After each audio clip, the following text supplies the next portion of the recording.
Sir 1-4-2006 ಪೂರ್ವದ ಬಗ್ಗೆ 1-4-2006 ಪೂರ್ವದ ಬಗ್ಗೆ ಈಗಾಗಲೇ ಸಾಕಷ್ಟು ಹೋರಾಟಗಳನ್ನು ಮಾಡುತ್ತಾ ಸುಮಾರು 5 ಜನ ತಮ್ಮ ಪ್ರಾಣವನ್ನು ಕಳ್ಕೊಂಡಿರ್ತಾರೆ ಸಲುವಾಗಿ ಫ್ರೀಡಂ ಪಾರ್ಕ್ನಲ್ಲಿ. ಇವತ್ತಿಗೂ ಕೂಡ ಏನಾಗಿದೆ ಅಂತಂದ್ರೆ ಸುಪ್ರೀಂ ಕೋರ್ಟ್ನಿಂದ ಪಿಂಚಣಿ ಕೊಡಬೇಕು ಅಂತಕ್ಕಂಥದ್ದು ಕೂಡ ಆಗಿದೆ. ಅದೇ ರೀತಿಯಾಗಿ ಮೊನ್ನೆ ತಾನೇ 24ನೇ ತಾರೀಕು ಇದೇ ತಿಂಗಳು 24ನೇ ತಾರೀಕು ಹೋದ ತಿಂಗಳ 24ನೇ ತಾರೀಕು ಕೂಡ ಕರ್ನಾಟಕ ಉಚ್ಚ ನ್ಯಾಯಾಲಯದಿಂದ ಆದೇಶ ಕೂಡ ಆಗಿದೆ.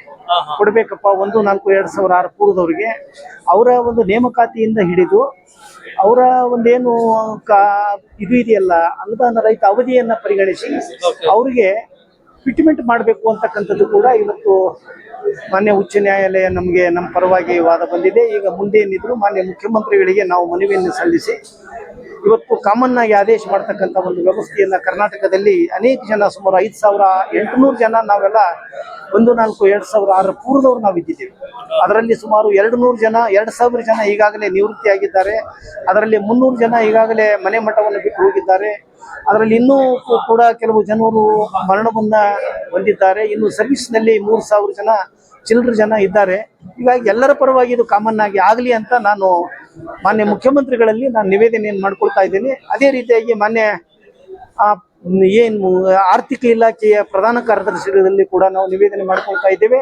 ಜೊತೆಗೆ ಕರ್ನಾಟಕದ ಏನು CS ಚೀಫ್ ಸೆಕ್ರೆಟರಿ ಇದ್ದಾರೆ ಶಾಲಿನಿ ರಜನೀಶ್, ಅವರಲ್ಲಿ ಕೂಡ ನಾವು ಮನವಿಯನ್ನು ಮಾಡಿಕೊಂಡು ನಾಳೆ ಮುಖ್ಯಮಂತ್ರಿಗಳನ್ನು ಕಾಣಲಿಕ್ಕೆ ನೆಕ್ಸ್ಟ್ ಮುಂದಿನ ವಾರದಲ್ಲಿ ನಾವು ಎಲ್ಲ ಸಂಘಟನೆಗಳ ಮುಖಾಂತರವಾಗಿ ಎಲ್ಲರನ್ನ ಗಮನಕ್ಕೆ ತೆಗೆದುಕೊಂಡು ನಾವು ಒಂದೇ ಏಕರೂಪ ರೀತಿಯಿಂದ ಒಂದೇ ಲೆಟರ್ನ ಸರ್ಕಾರಕ್ಕೆ ಕೊಡ್ತಕ್ಕಂಥ ವ್ಯವಸ್ಥೆಯನ್ನು ಕೂಡ ಶೀಘ್ರದಲ್ಲಿ ನಾವು ಮಾಡುತ್ತೇವೆ ಅಂತಕ್ಕಂಥ ಮಾತನ್ನ ಹೇಳಬೇಕಾಗುತ್ತೆ. ಜೊತೆಗೆ ನಮ್ಮ ಪರವಾಗಿ ಕೋರ್ಟ್ನಲ್ಲಿ ವಾದವನ್ನು ಮಾಡಿರ್ತಕ್ಕಂಥ ಅನೇಕ ಜನ ನಮ್ಮ ನ್ಯಾಯವಾದಿಗಳಾಗಿರ್ತಕ್ಕಂಥ ಪದ್ಮನಾಭ್ ಸರ್ ಇರ್ಬೋದು, ತ್ಯಾಗರಾಜ್ ಸರ್ ಇರ್ಬೋದು, ಮಾರುತಿ ಇರ್ಬೋದು, ಚಂದ್ರಶೇಖರ್ ಸರ್ ಇರ್ಬೋದು, ಅವರಿಗೆ ತುಂಬ ಹೃದಯದ ಧನ್ಯವಾದಗಳು. ಯಾಕಂದ್ರೆ ನಮ್ಮ ಪರವಾಗಿ ಅವಿರತವಾಗಿ ಸುಮಾರು ವರ್ಷಗಳ ಕಾಲದಿಂದ ಕೂಡ ನಮ್ಮ ಪರವಾಗಿ ಅವರು ಹೋರಾಟ ಮಾಡಿದ್ದಾರೆ. ವಾದ ವಿವಾದಗಳು ಕೂಡ ಆಗಿದ್ದಾವೆ. 8ನೇ ತಾರೀಕು ಮೋಸ್ಟ್ಲಿ ಜೂನ್ 8ನೇ ತಾರೀಕಿನಲ್ಲಿ ಒಂದು ನ್ಯಾಯ ಪಂಚಾಯತಿ ಅಂತಕ್ಕಂಥ ಒಂದು ಸಂದರ್ಭದಲ್ಲಿ ಕೃಷ್ಣಾ ದೀಕ್ಷಿತ್ ಅವರು ನ್ಯಾಯ ಪಂಚಾಯತಿ ಮಾಡ್ಕೊಂಡ್ ಬಂದ್ರಿ.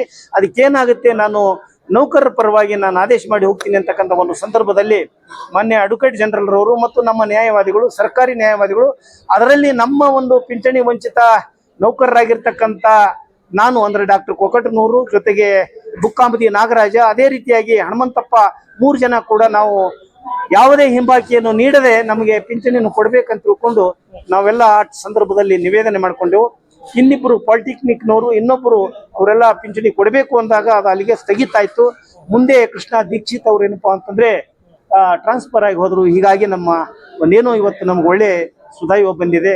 ಮಾನ್ಯ ಉಚ್ಚ ನ್ಯಾಯಾಲಯ ನಮ್ಮ ಪರವಾಗಿ ವಾದ ಆಗಿದೆ, ತೀರ್ಪು ಬಂದಿದೆ. ಶೀಘ್ರದಲ್ಲಿಯೇ ನಾವು ಮುಖ್ಯಮಂತ್ರಿಗಳನ್ನ ಕಂಡು ಆದಷ್ಟು ಬೇಗ ಕಾನೂನಾತ್ಮಕವಾಗಿ ನಮಗೆ ಒಂದು ಪಿಂಚಣಿಯನ್ನ ಹೇಗಾದರೂ ಮಾಡಿ ಮುಖ್ಯಮಂತ್ರಿಗಳ ಒಂದು ನಿವೇದನೆಯನ್ನು ಮಾಡಿಕೊಂಡು ಮುಖ್ಯಮಂತ್ರಿಗಳಲ್ಲಿ ನಮ್ಮ ಅಳಲನ್ನು ತೋಡ್ಕೊಂಡು ನಾವು ಆ ಕೆಲಸವನ್ನು ಮಾಡ್ತೀವಿ ಅಂತಕ್ಕಂಥ ಮಾತನ್ನ ಈ ಸಂದರ್ಭದಲ್ಲಿ ಹೇಳಲಿಕ್ಕೆ